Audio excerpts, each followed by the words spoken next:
A gente vai esmiuçar essa crise toda com a Fernanda Manhota, nossa analista de internacional. Fernanda, boa tarde para você. Então, a gente sabe que uma das motivações para decretar essa lei marcial, que durou poucas horas, foi porque justamente o presidente estava sob uma iminência de talvez apresentar um pedido de impeachment contra ele. Ele estava sem apoio. E aí, eis que a profecia se realizou, né? Deve se realizar. Fernanda Manhota, boa tarde. Oi, Débora, boa tarde a você, a todos que nos acompanham aqui em mais um 360.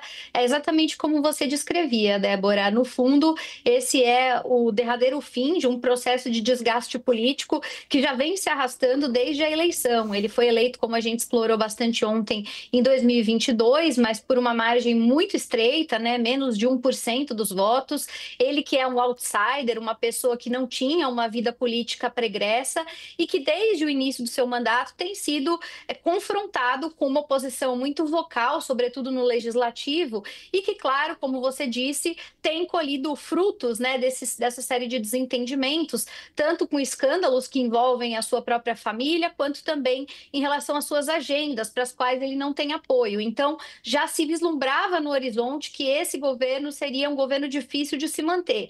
Ele fez, Débora, essa abordagem toda que a gente tem descrito aqui, a partir da tentativa de mobilizar o imaginário sul-coreano em torno do inimigo externo comum, que é a Coreia do Norte. Ele argumentou que essa lei marcial faria sentido tendo em vista uma iminente influência que os norte-coreanos estariam tendo em relação à Coreia do Sul, mas isso não foi suficiente. E, como você bem disse, ele, portanto, não conseguiu angariar o apoio necessário nem da classe política, nem da classe militar, que é onde geralmente esse tipo de medida precisa, né, de um apoio robusto. Agora, como consequência, é bastante provável, né, que a profecia se autorrealize. Então, ele que estava tentando fugir desse isolamento político, bastante provavelmente será vítima de um impeachment. Há uma pressão na Coreia do Sul nesse momento para que ele renuncie e abrevie esse caminho, né, antes de que efetivamente o processo seja instaurado. E aí, Débora, eu acho que é interessante a gente pensar dessa história toda um pouco de moral, né? Qual é a moral dessa história? Qual é a mensagem que essa história nos traz?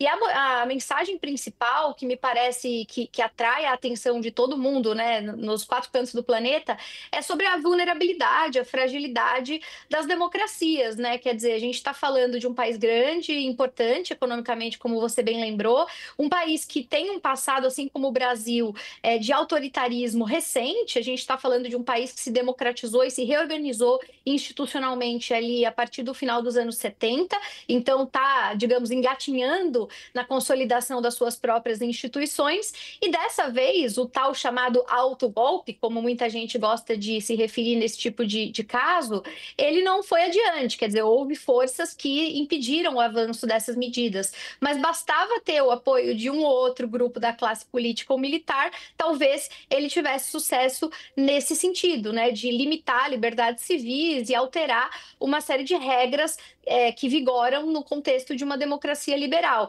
E isso pode, em algum momento, acontecer em países que a gente muitas vezes nem tem no radar, como era o caso da Coreia do Sul. Então, acho que esse é um ponto importante. Quer dizer, independente do que aconteça com o presidente Yu particularmente, ainda que ele caia, enfim, a gente tem como um elemento de termômetro que merece a nossa atenção, porque isso poderia ser uma manobra de tentativa de controle político daquele que está no poder, mas está desprestigiado, para tentar avançar com a sua própria agenda. Acho que esse é um ponto que a gente tem que manter muito atento, viu, Débora?